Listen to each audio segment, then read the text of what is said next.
नमस्कार किसान भाइयों, स्वागत है आपका मेरे यूट्यूब चैनल में। मैं आपका मित्र रोम सिंह राजपूत। आज की वीडियो में मैं आपको गेहूं की खेती के संबंध में कुछ ज़रूरी जानकारियां दे रहा हूं। तो किसान भाइयों, गेहूं की सीज़न शुरू हो गई है और गेहूं की बुवाई जगह-जगह स्टार्ट हो चुकी है। कहीं-कहीं गेहूं की बुवाई हो चुकी है, कहीं-कहीं गेहूं की बुवाई अब होगी, अभी पलेवा भी चल रहे हैं। तो अगर बात की जाए हमारी गेहूं की जो बुवाई होती है, वो अक्टूबर से प्रारंभ होके और दिसंबर के अंतिम सप्ताह तक गेहूं की बुवाई की जाती है। गेहूं को मुख्यतः 3 भागों में बाँटा गया है। एक आपका होता है अगेती, दूसरा आपका मध्यम यानी टाइमली सोइंग और तीसरा होता है आपका पछेती। तो अगेती का जो समय है वो धीरे-धीरे करके निकल रहा है और मध्यम का समय आ रहा है। जो पछेती है वो हमारी दिसंबर में बुवाई हो जाती है।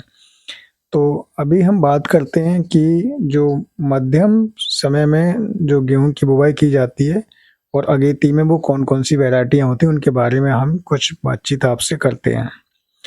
किसान भाइयों, गेहूं की जो अगेती किस्म है उसमें सबसे बेस्ट किस्में हैं आपके लिए, क्योंकि 2967 जो किस्म है HD 2967, वो आपकी अगेती में भी आती है और मध्यम में भी आती है।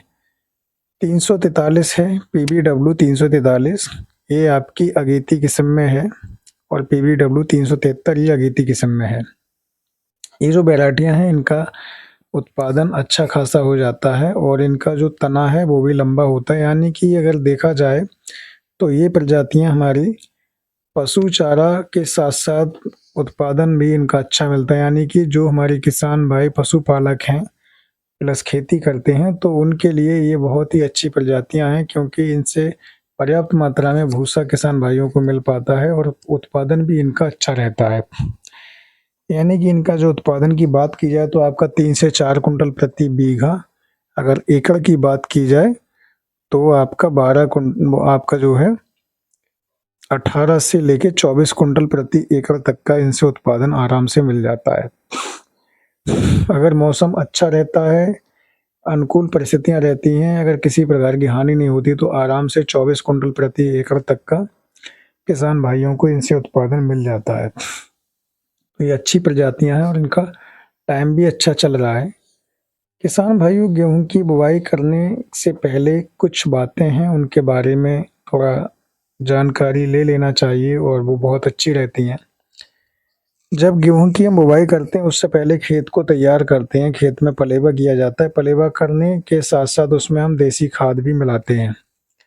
किसान भाइयों, देसी खाद को हमेशा ये याद रखना चाहिए कि हमारा पलेवा करने से अगर पहले लगा देते हैं तो पूर्णतः अच्छे से देसी जो खाद है हमारा, वो मिट्टी में अच्छे से मिल जाता है और अच्छे से उसका डिकम्पोजिशन भी हो जाता है। अगर कोई भी हार्मफुल अगर उसके कोई जो जीवाणु होते हैं या कोई कीट पतंगे होते हैं, तो प्रॉपर टाइम इतना मिल जाता है जो कि पक्षी उन कीट पतंगों के लिए वहाँ से चुन लेते हैं, जिससे कि हमारी जो फसल है उसमें नुकसान उनका नहीं होता है। किसान भाइयों, जो हमारा खेत तैयार करते हैं तो खेत तैयार करते समय हमको ये ध्यान रखना है कि खेत में नमी होनी चाहिए, लेकिन खेत गीला नहीं होना चाहिए, जिससे कि खेत में ढीले ना बने। जब हम बुवाई करते हैं तो बुवाई करने से पूर्व हमारे लिए जो बीज है उसके लिए उपचारित करना चाहिए। उपचारित करने के लिए सबसे अच्छी विधि है हमारी ट्राइकोडर्मा से हमें उपचारित करना चाहिए। ट्राइकोडर्मा से अगर हम गेहूं के बीज को उपचारित करते हैं तो सबसे बड़ी बात ये है कि गेहूं का जो जर्मिनेशन है वो भी अच्छा होता है। जर्मिनेशन के साथ साथ जितने भी सीड बॉर्न डिजीज होते हैं, यानी कि बीज जनित रोग होते हैं, वो हमारे खत्म हो जाते हैं।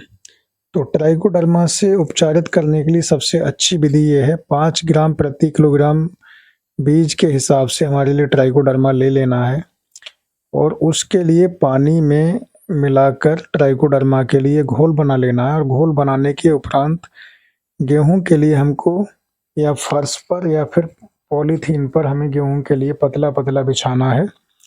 बिछाने के पश्चात हमें ट्राइकोडर्मा का घोल गेहूं के ऊपर छाट के और उसको हल्का लेप लगाना है, जिससे कि हमारी जो फसल, हमारी जो बीज है वो अच्छे से उपचारित हो जाए। उपचारित करने के बाद हमारे लिए छायादार स्थान में उसको सुखाना है, धूप में नहीं सुखाना, इस चीज़ का विशेष ध्यान रखना है।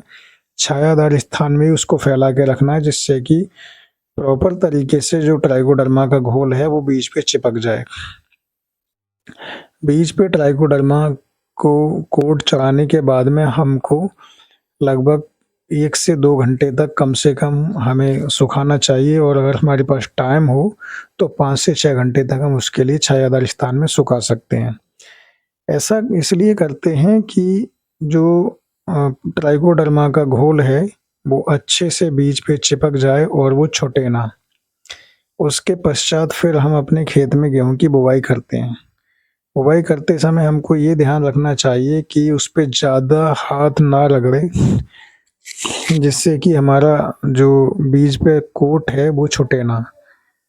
तो ट्राइकोडर्मा का घोल लगाने के पश्चात हम अपने गेहूँ की बुवाई करते हैं।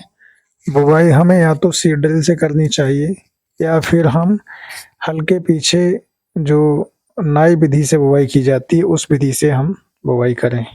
एक चीज़ और ध्यान रखना है, अगर हम ट्राइकोडर्मा से बीज को उपचारित कर रहे हैं तो हमारे लिए कोई भी पेस्टिसाइड नीचे नहीं लगाना चाहिए, जिससे कि हमारी जो फसल है वो अच्छे से उसका जर्मिनेशन हो और ट्राइकोडर्मा का भी उसमें उतना असर हो पाए। ट्राइकोडर्मा के उपचार करने से सबसे बड़ा फ़ायदा ये होता है कि बीज का जर्मिनेशन भी अच्छा होता है। जर्मिनेशन के साथ-साथ आपकी जो खेत में होने वाले रोग होते हैं वो रोग नहीं लगते हैं।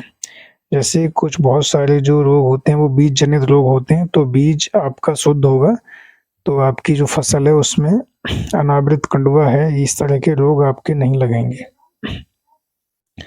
तो इस चीज़ का विशेष ध्यान रखना है और बीज को उपचारित करने के बाद ही बोना है। उपचारित करने से हमारा जो जर्मिनेशन होता है वो कम से कम 98% तक जर्मिनेशन पाया गया है। तो ये काफ़ी एक लाभप्रद बात है कि हमारे लिए बीज की मात्रा जो हम औसतन डालते हैं उसमें हमारा ज़्यादा से ज़्यादा बीज कामयाब रहता है। हमें उपचारित करने से ये फ़ायदे हैं। तो किसान भाइयों, ये मैंने आपको गेहूँ की बीज की उपशोधन और बुवाई से संबंधित कुछ जानकारियाँ दी। उम्मीद करते हैं कि जानकारी आपको पसंद आई होगी और अच्छी जानकारी आपको लगी होगी। किसान भाइयों, आप देख रहे होंगे कि पिछले कुछ दिनों से मैंने कोई वीडियो बहुत ज़्यादा नहीं डाली है। तो थोड़ा-सा ये रहा था कि अभी मैं पहले जहाँ जॉब कर रहा था वहाँ से जॉब मैंने स्विच की है और दूसरी जगह मैं आया हूँ। तो टाइम भी उतना प्रॉपर नहीं हो पाता है, जो कि वीडियो इस वजह से नहीं डाल पाता हूँ, बिज़ी ज़्यादा रहता हूँ। कोई शॉर्ट वीडियो आपने देखी होंगी जो कि डाल देता हूँ तो वो कुछ ऐसा ही चैनल से दूसरी वीडियो उठा के डाल देना, वो उस तरह से मेरा कोई उसमें वैसा कंटेंट तो नहीं है। लेकिन मैं कोशिश करूँगा कि आपके लिए खेती से संबंधित अच्छी-अच्छी जानकारियाँ मैं देता रहूँ और समय-समय पर आपके लिए अच्छी से अच्छी वीडियो मैं देता रहूँ, जिससे कि आप लोग उन वीडियो को देखें और कुछ न कुछ आपके लिए लाभ हो, कुछ न कुछ आपको सीखने को मिले। तो ये मेरी उम्मीद रहेगी और आप सब लोगों से मेरी ये भी उम्मीद रहेगी कि आप लोग मेरी वीडियो को देखें, ज़्यादा से ज़्यादा वीडियो देखें और जो लोग पहली बार चैनल पे आए हों वो चैनल को सब्सक्राइब करके और घंटी का बटन ज़रूर दबाएँ, जिससे कि हर वीडियो की नोटिफ़िकेशन आपको मिलती रहे।